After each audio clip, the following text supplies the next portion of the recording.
Hi folks, I'm Ashraf Nura. I'm a language and soft skill trainer, life business and parenting coach. Ashraf the mover and shaker में आज मैं change your thought change your world कि एक सोच ने दुनिया बदल दी, इस पर कुछ इंसाइट देना चाहूँगा। एक कहावत है कि thoughts become things, choose the good ones. अर्थात हर एक थॉट जो आपके दिमाग में आता है उसका प्रभाव आप पर पड़ता है, चाहे वो निगेटिव प्रभाव पड़ता हो या पॉजिटिव प्रभाव। आप खुश रहना चाहते हैं या दुखी रहना, चॉइस इज योर्स, चुनाव आपके हाथ में। पॉजिटिव नेगेटिव थिंकिंग का दिमाग पर क्या असर होता है, इस पर अनेक रिसर्च हो चुके हैं। बरसों तक यही माना जाता रहा है कि पैदाइश के वक्त से ही ब्रेन फिक्स होता है और उसमें कोई भी बदलाव नहीं हो सकता। फिर खोज से ये पता चला कि हमारी सोच गलत थी। शरॉन बेगले की किताब train your mind change your brain से इस बात को और बल मिला कि हम अपनी सोच के तरीके में बदलाव लाकर अपने ब्रेन को भी बदल सकते हैं। आश्चर्य तो होगा, लेकिन ये मुमकिन है कि हम अपनी हैप्पीनेस मीटर को फिर से सेट कर सकते हैं। पैरालिसिस या लकवा से काम ना करने वाले अंगों को फिर से काम करने के लायक बना सकते हैं। डिप्रेशन एंड OCD, जिसको कहते हैं ऑब्सेसिव कंपल्सिव डिसऑर्डर, के चक्र को रोक सकते हैं और अपने ब्रेन में होने वाले उम्र से संबंधित बदलाव को पलटने के लिए ब्रेन को ट्रेन कर सकते हैं। हमारे ब्रेन में एक दिन में 40,000 से 70,000 तक थॉट्स आते हैं, लेकिन कुछ रिसर्च के अनुसार ज़्यादातर वही सेम थॉट्स होते हैं जो पिछले दिन के होते हैं। इन विचारों में से 80% मतलब 80% जो थॉट्स होते हैं वो निगेटिव होते हैं। माइंड बॉडी कनेक्शंस को साइको न्यूरो इम्यूनोलॉजी कहते हैं। इसे आप खुद जांच सकते हैं। जैसे अगर आप शारीरिक रूप से थके हुए हैं तो साफ साफ सोचना बहुत मुश्किल होता है। दूसरी तरफ अगर आप दिन भर मानसिक कार्य में अपने ब्रेन का इस्तेमाल करते हैं तो आपको शारीरिक रूप से भी थकान का एहसास होता है। खास करके निगेटिव थॉट्स बहुत ज़्यादा थकाने वाले होते हैं और उसी के अनुसार केमिकल सिक्रीशन होता है जो हमारी फिजियोलॉजी को बदलकर शरीर को कमज़ोर कर देता है।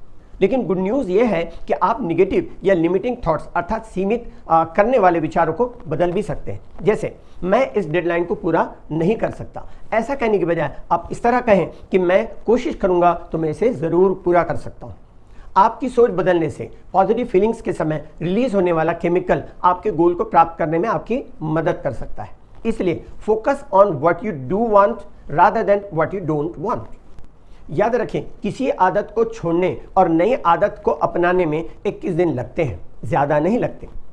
अब ये देखिए कि जनरली लोग अपनी दिन की शुरुआत कैसे करते हैं और ये भी कि दिन की शुरुआत उन्हें कैसा करना चाहिए। सामान्यतः लोग सुबह उठते हैं आलस के साथ में, अरे यार उठना पड़ेगा। उसके बाद अलार्म लगाए हैं तो हाथ बढ़ाकर टटोलते हुए अलार्म को बंद करेंगे।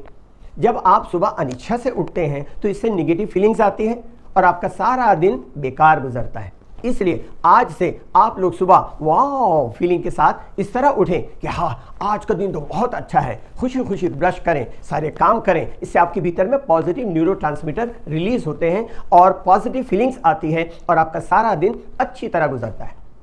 आप लोग अगर अपना भला चाहते हैं तो आज से सुबह उठ करके न्यूज़पेपर पढ़ना और टीवी में न्यूज़ देखना बंद कीजिए। अगर आपको पेपर पढ़ना ज़रूरी हो, जैसा जॉब है या रियल एस्टेट है, उसके बारे में आपको कोई जानकारी लेना हो तो सिर्फ वही देखें और उसके बाद पेपर को बंद कर दीजिए। उसके बाद शाम को पेपर पढ़ लीजिए, क्योंकि सबसे पहले सुबह माइंड में पॉजिटिव वाइब्रेशन जानी चाहिए। निगेटिव न्यूज़ जैसे आतंकवाद, हमला, विस्फोट, नक्सलवाद, हत्या, मॉब लिंचिंग, दंगे वगैरह की न्यूज़ को सिर्फ टाइटल पढ़ करके छोड़ दें, क्योंकि इनके कारण निगेटिव हार्मोन्स जैसे स्ट्रेस हार्मोन, कॉर्टिसोल या FFF fright flight and fear hormone जो होता है, एड्रेनलिन आदि रिलीज होते हैं। आज लोगों की ज़िंदगी में पहले से ही निगेटिविटी कम नहीं है, इसलिए negative news and TV serials जिनमें षड्यंत्र हो, कंस्पिरेसी या प्लॉटिंग हो, क्राइम है, हॉरर है, एग्रेशन है आदि, ऐसे प्रोग्राम्स को, ऐसे सीरियल्स को देखना बंद करें। उसकी जगह पर ऐसे प्रोग्राम्स देखें जिनसे आपके शरीर के अंदर पॉजिटिव हार्मोन्स रिलीज हो। जैसे कॉमेडी देखें, सिंगिंग का प्रोग्राम देखें, डांस है या कंपटीशन का कोई प्रोग्राम है, इस तरह का प्रोग्राम देखें जिससे आपके शरीर में डोपामिन है, सेरोटोनिन है, ऑक्सीटोसिन है, एंडोर्फिन है, इस तरह के फील गुड हार्मोन रिलीज होते हैं जो आप में कुछ बनने, कुछ करके दिखाने की एक क्रेविंग या तीव्र इच्छा पैदा करते हैं।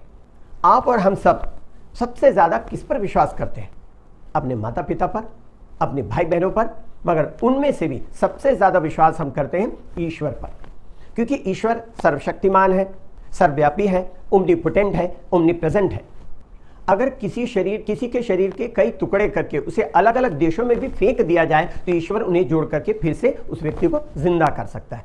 यह हमारा विश्वास है। तो सबसे पहले सुबह उठ करके प्रार्थना करें। प्रार्थना भी सिर्फ संस्कृत में या अरबी में ना करें, अरबी भाषा या संस्कृत भाषा में ना करें, क्योंकि आप रटे हुए श्लोक को रिसाइट करते हैं जिसका अर्थ आप खुद ही नहीं जानते, और इसे रिसाइट करने में आपके अंदर स्ट्रॉन्ग इमोशंस या स्ट्रॉन्ग फीलिंग शामिल नहीं होती।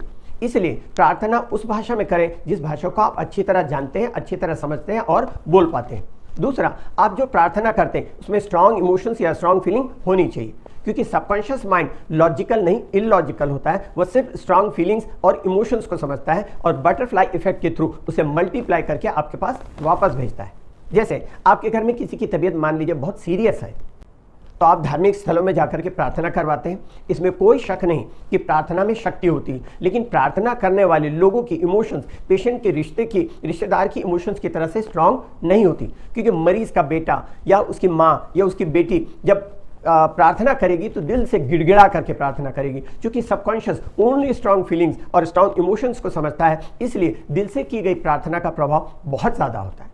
तो सबसे पहले प्रार्थना करें, उसके बाद सब्जेक्ट की स्टडी करें। जिस सब्जेक्ट को आपको पढ़ना हो या जो सब्जेक्ट सबसे कठिन हो, सबसे पहले उसकी स्टडी करें।